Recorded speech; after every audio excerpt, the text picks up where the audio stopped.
Okay, welcome to Module 2.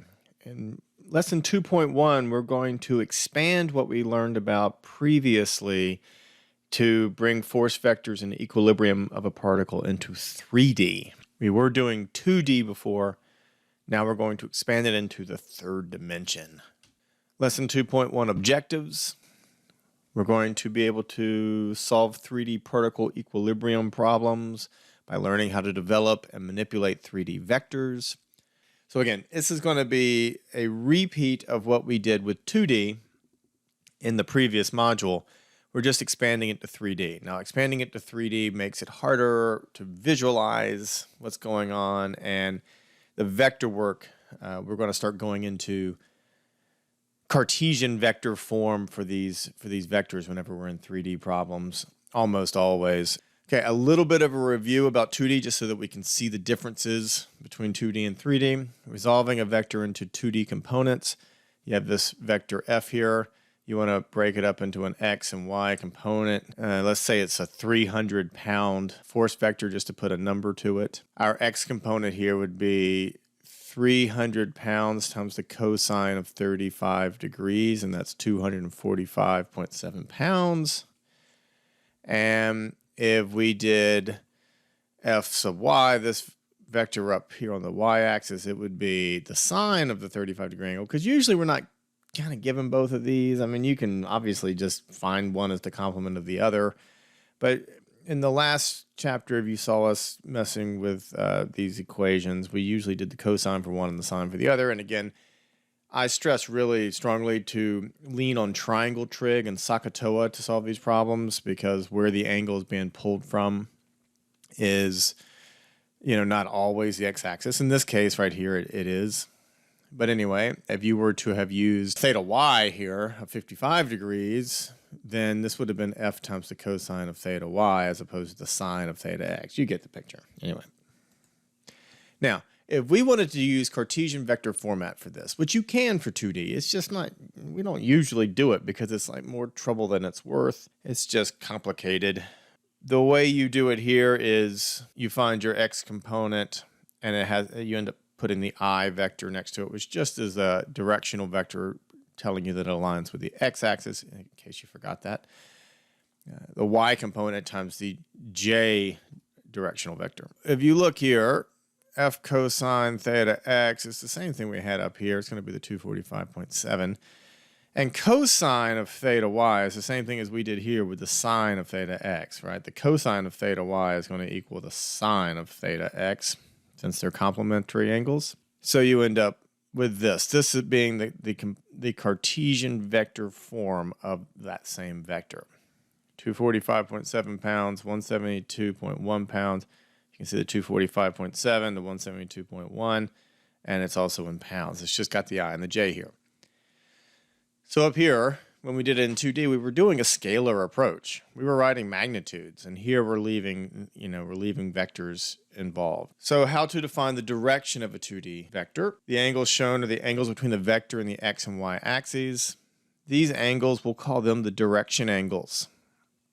So this angle here, theta x, for us in this chapter, the direction angles are going to be the angle between the axis that is subscripted, so theta x will be the angle between the x-axis and the vector. Theta y is going to be the angle between the y-axis and the vector. So that's why you see how in the last slide I had switched from having sine in one spot and then just using cosine everywhere, because as soon as we go into this Cartesian vector form of vector work, everything gets much more kind of structured. You become more like a computer. You're just like plugging in numbers into spots. Scalar is much more, kind of strategic and thoughtful and very human. And this is much more calculator kind of, you become just a human calculator running these numbers. So it's always going to be the cosine of theta x for your I times your vector's magnitude. And then you've got your cosine of theta y times your vector's magnitude for your j. Okay, so those are the direction angles. Now, in 2D here, this one would be what was it? This could be 35 and that would be 55. In 3D, it's going to get a bit more complicated. We'll see in a few more seconds. But these angles are always going to be related to each other. in 2D and in 3D. These direction angles, they're cosines, the values that go into your I and j here, you see they get multiplied against the magnitude. Those are your direction cosines. The cosines of those angles are really important to us, so we call them the direction cosines. And so the cosine of theta x is equal to the x component of the vector divided by the vector's magnitude. Cosine of theta y is the y component divided by the magnitude, and z is z component divided by the magnitude. Now, the z we actually are still in 2D right now, but I thought I'd at least write that. It is true. It's just, our slide here says 2D, and we're going to get to 3D in a second. Now, let's talk about a new concept here, unit vectors. That last slide that we had, this force here had a magnitude of 300 pounds. Now let's just say that vector, instead of it being f, we'll say this vector is pointing in the same direction, but it has a value of 1. And it was 300 pounds before, now it's just 1. It's not 1 pound, it's not 1 kilonewton, it's not 1 kip, it's just 1. No units involved. And if we have that, then the vector down here actually ends up being very much the same as the vector on the last slide, if you remember. It's just, see how it just has the magnitude of f thrown in here. Now the magnitude of 1 is in front. So here we just have the cosine of theta x for I and the cosine of theta y for j. And this is the unit vector, okay? And the great thing about a unit vector, which we're going to call lambda here, it's also called u a lot for unit vector. There's probably other names too, but unit vectors, the whole idea is they don't carry magnitude, they don't carry units. All they do is they point. They are just pointers. It kind of means that way is all it boils down to. Unit vectors are great. We're going to use them a lot because we can translate between other vectors. Okay, the way we're going to use it a lot here in statics in this chapter is, we have a cable with a tension in it. Well, we know, or at least we can figure out the location and the direction of the cable physically, how it was stretched. We actually can say, well, isn't that the same direction as the force that's inside of it, since the force lines up with its length? And so what we can do is we can find information about the direction of the cable in space and then convert that to a unit vector. Then we can figure out what the force is inside of it as a Cartesian vector as well, because this unit vector, all it is it's just saying that force is pointing that way. So if we know the value of the force, the magnitude of the force, we can just multiply the magnitude of the force by this unit vector, and we get our force vector as a Cartesian vector.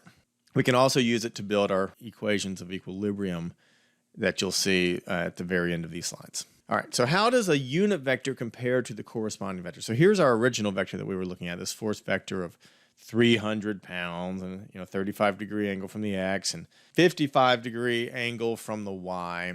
Here are our components that we calculated, 245.7, 172.1. A unit vector acts along the same line of action as the vector. So here's our unit vector. Isn't it cute? Remember, the same line of action is the line that the vector is laying on. Okay, that's its line of action. So they share the same line of action, which is pretty huge. That's really the whole point. It's just much smaller. I mean, its magnitude is 1. A unit vector has the same direction cosines as the vector. The cosines actually are the lengths of the unit vector. So the cosine in the x is 0.8192. The cosine in the y is 0.5736, which is the same as how you would find the 172.1 from the 300. You would take 300, multiply it by 0.5736, and get that value.